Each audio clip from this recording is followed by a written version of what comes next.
Hello again.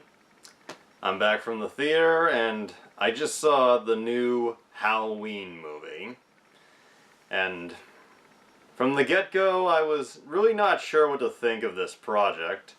When I heard this movie announced last year, and just the premise of it, that it was going to be a direct sequel to the original classic from 40 years ago, but it was going to completely ignore everything that happened in the sequels, like even the second movie. That just left a weird feeling in me, because if you want to count Halloween 3 Season of the Witch, then I think it's safe to say that this franchise has been rebooted a total of 4 times now. So I just feel like, when is enough enough? Like, when can a franchise, even if the latest installments are bad, when can it just die? And this is not a negative review. I came out of this movie and I thought, this was a great kick-ass movie. Like, just the whole experience, it was fun. I enjoyed it. So while I had reservations at first, I came out of this really enjoying it. This movie was made with a lot of love and respect to the original classic. And like, there are subtle little things, like we see Laurie Strode, played once again by the always amazing Jamie Lee Curtis, appearing outside a window, and it's almost identical to the scene in the original where she spots Michael Myers outside. And there's a scene near the end where they copy the final jump scare from the ending of the original film with her and Michael, although it's a little reversed, and that just made me just smile just so much. And it's a good movie. It was a kick-ass ride. It's not perfect, but I think it was, it could have been better, but I think it hit it on a pretty good note. It had pretty good directing by David Gordon Green, previously best known as the director of Pineapple Express. And the script was written by Green, Jeff Radley, I believe. And this was really a shocker for me when I found this out at the beginning of the year. Danny McBride. And I love Danny McBride. He's one of the funniest guys I have enjoyed watching over the years, and so, but it was surprising to find out he was gonna write this new big horror film. And the story was good. The writing for a couple of the characters, even Laurie Strode, could be a bit up and down at times. And there were a couple of characters who were just unbelievably annoying. Gladly, though, most of them died, but there was one character who didn't die, who I really thought should have. The character of Laurie Strode is back, and she's not Michael Myers' sister, because this film completely ignores everything that happened. She's just the person he chose to stalk 40 years ago. And in the time since the first film, she's had a kid who has also had a kid, so Laurie's a grandma now. And her relationship with her daughter is very strained. And while her granddaughter thinks her grandmother is a little obsessed, she's more open to her. And we see that growing up, for 40 fucking years, Laurie has been preparing herself to face off against Michael again. And this had potential, but at the same time, Laurie being paranoid, thinking that Michael's gonna come back someday. And I thought this when I saw the trailers, and I don't think I mentioned this in the reaction videos I did to the trailers, but when I saw this, I thought, I'm getting a little bit of a, are they gonna retread H2O vibe going here?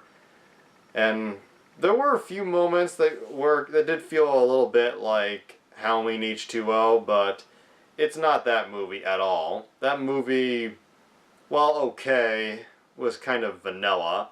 This movie, while it feels like it's gonna go a little vanilla at one point, it just picks up speed and just okay. When the movie started out, its opening scene was pretty bad, and the opening credits, while it was a little cool, it was awesome to hear the Halloween theme again, but it felt a little goofy. And the first 20 to 25 minutes of this film, I would say felt kind of bland. Just, it didn't feel like it was anything special. It felt awkward. And it just didn't feel overall that interesting. But Michael Myers, who apparently was recaptured and sent back to the Institute for 40 years, he's being moved. And after an off-screen car crash, we get this just sick, awesome scene where a dad and his annoying voiced son come across the crash, and the boy comes out and this kid is really fucking stupid. Like, he comes out and he's wielding a gun, like a hunting rifle, and yes, he should have his guard up, but some of the things he does, just, I have no sympathy for this brat. Like, he finds somebody who's been injured in the wreck, a security guard, and what does he do? He's like, "Are you okay?" And he's pointing the gun at the guard, and it's just, he's pointing at him like he's preparing to shoot him when it's clear he's not a dangerous person. And this leads to the kid accidentally shooting somebody.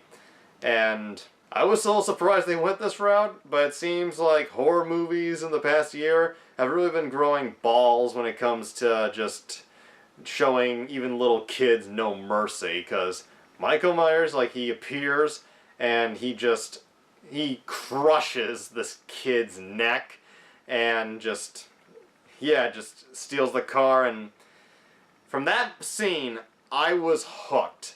I was hooked, I was prepared, and I was into whatever came next. And I like to think, this is probably just me, but I like to think that the writers and director took a page out of another 70s Carpenter movie, Assault on Precinct 13. You never know. And from there on, we cut back to Haddonfield, Illinois, where Laurie is pretty reclusive, paranoid, and estranged from her family. And, well, I think her being paranoid and obsessive can be a good plot line. I think this film maybe overdid it a little. First, and this is part I'm good with, she has an arsenal of guns that she practices shooting with, preparing to fight Michael. I thought that was good, and then we see that her home has a barbed wire fence around it, and there's security cameras, just a whole bunch of equipment, and she's even got an underground hideout, and it's a basement, but it's more of a fucking bunker, and there's a secret doorway to it that she opens with a remote control. I thought that was a little much. I mean, if she won like a local lottery, maybe, but I thought that was a little much. Jamie Lee Curtis puts everything into her return performance as Laurie Strode. Jamie Lee Curtis is my favorite actress, and she just brings a lot of emotion and fear, anger, determination, and everything to this character, and I love every second of her in this movie, even in the moments where I feel the writing for her wasn't the best. She's one of those actors who can come off good even if the writing's not the strongest, and for the most part the writing was. It's mostly the stuff with the high-tech house and just how obsessive she can get, and her daughter, who's played by Judy Greer, she it's clear that the relationship with her mother is not that great, and part of her just wants to move as far away from her. I mean, just emotionally just not be involved with her. And her daughter, Karen, we find out that when she was 12, social services, I think, took her away from Lori because they thought she was an unfit mother. And Karen thinks her mother's just crazy. And once again, this feels like a little bit of a retread of H2O, where Lori ends up being right, but she acts so crazy that nobody believes her. The Karen character was pretty annoying and, as even Lori pointed out, pretty stupid. And of the three main characters, she was my least favorite. And Judy Greer's a good actress, but I've found that in every role I've seen her in, I've really not liked her that much. So even though this character was given a bad-ass moment near the end of the film, I don't think one good moment redeems an entire movie's worth of bitchiness, which this character is. Like, everything about her, the way she talks to everybody else, it just comes off as very high and mighty and condescending and just grating. The next best character in the film after Lori is her granddaughter, and I've never heard of this actress before, Andi Matichak. Hope I pronounced that right. As Allison, who is... she's just cool. She's got a fun personality, and the actress who plays her, she's great, and she really masters the fear part of the character, and in the end, she also contributes to fighting Michael, and essentially the whole film is all building up to having the three generations of Laurie's family taking on Michael. These three generation of... I don't think they mention what... if Judy Greer's character took her husband's last name, but the three generation of women just fighting Michael, and it's a pretty cool idea, and for the most part I like it. It's mostly Lori and Allison who I really loved, and Karen, even at the end, I really didn't care for the character, and I kind of wish that she ended up dying at the end. It's just, maybe it's just me, but I really did not like this character. I mean, there were other characters who annoyed me a lot more, but she's a character who, I think maybe if she died fighting Michael, I might have liked her a little bit. Sorry if I'm stuttering a little. I'm just pretty tired, and it's a little hard to make up my mind on this movie because I had a good time watching it. It's just the beginning was a bit off, and there was a lot of up and down moments, and the ending, I'm not sure if this was the best ending for the film, and I'll get into that a little later, but I did enjoy this movie. It had great thrills. The horror aspect was pretty damn incredible.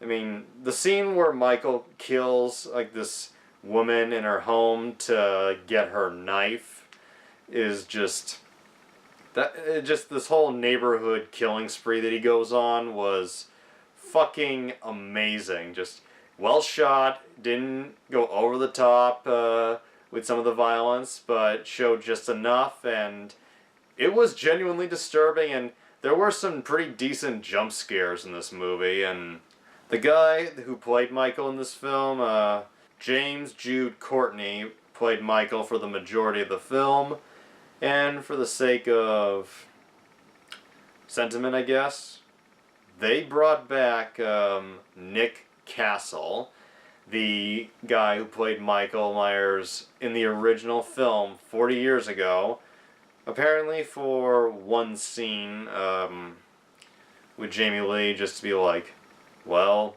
here we are again, according to what I read. This guy, James Jude Courtney, he was great. And it is a worthy follow-up to Castle's original performance.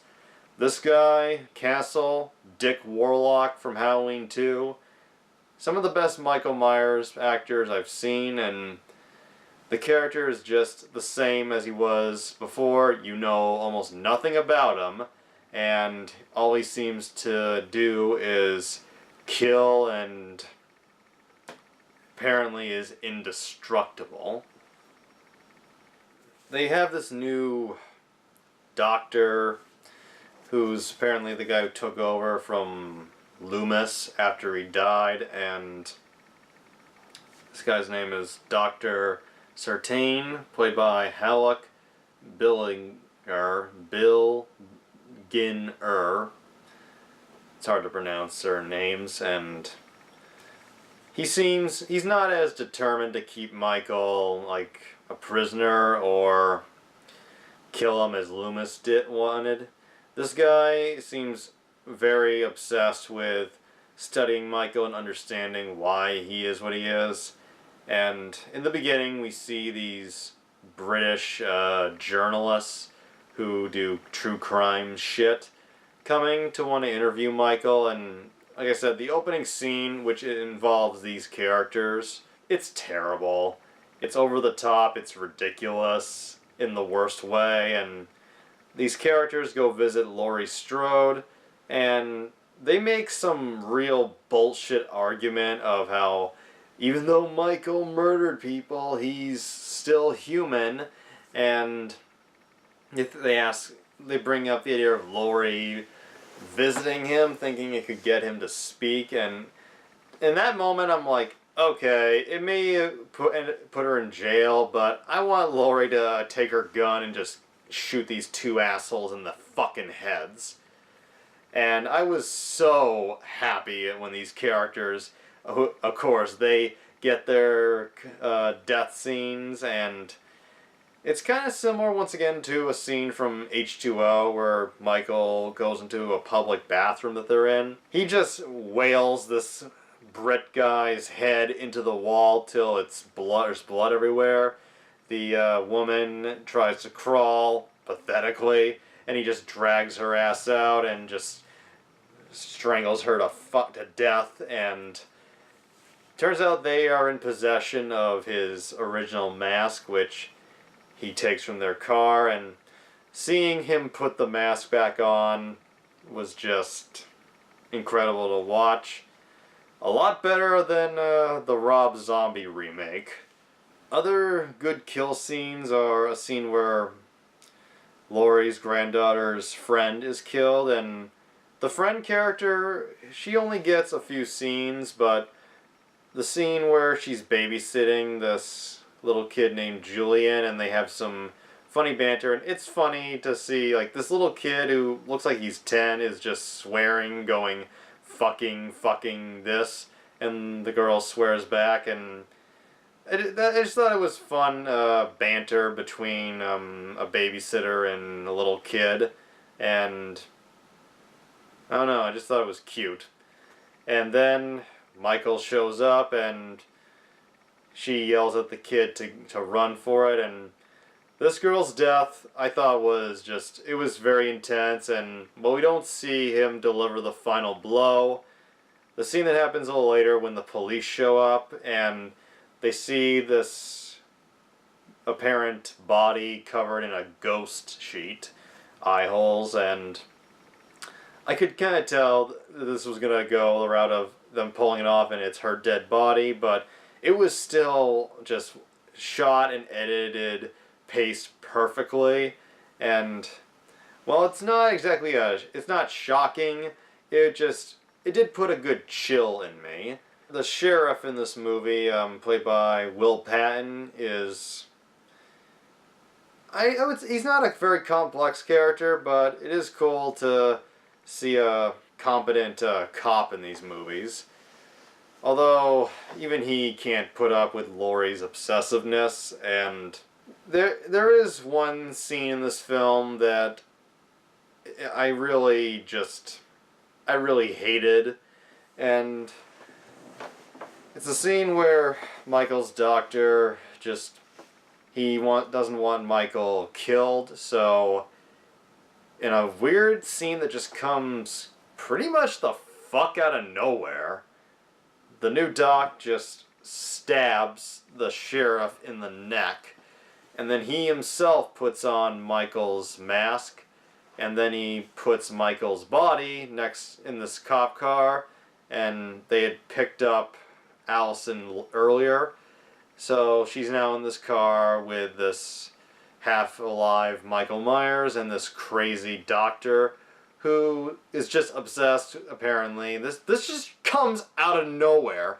He's obsessed with getting Michael to talk, to understand his psyche, because he doesn't want his work to be in vain. I cannot process just how fucking retarded this scene was. And I think this movie could have gone the route it did without having this weird character twist, because really, it has no effect on the main plot. But I did love the doctor's death scene. He's looking up at Michael and is like, "Say something." And then Michael just stomps the guy's head in. We see his brain shoot out the top of his head. Just, wow. I loved it, and I like to think that stomp was Michael's way of saying, "No, I'm not gonna talk." Who do you think's directing this movie? Rob Zombie? I couldn't resist. And then we get the finale, which is just a non-stop adrenaline rush. There is not a boring moment in this finale. It is tense, it is chilling, and the music score, by the way, John Carpenter, who had not scored a movie for many years, came back for this film, and the music score by him, his son Cody Carpenter, and Daniel Davies, I believe that's his name, it is incredible. It's an amazing combination of just chills, electricity, and rock, and it just feels beautiful.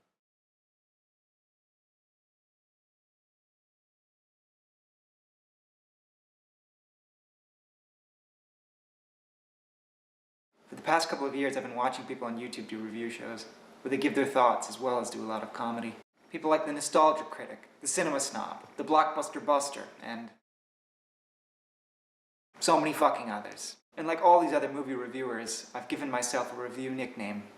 It's something that I think will grab people's attention. Will let you know immediately that I'm a movie guy.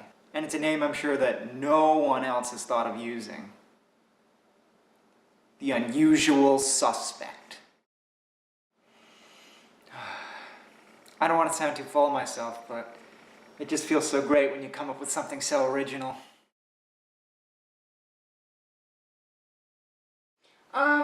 Babe, I think that there's something you should see.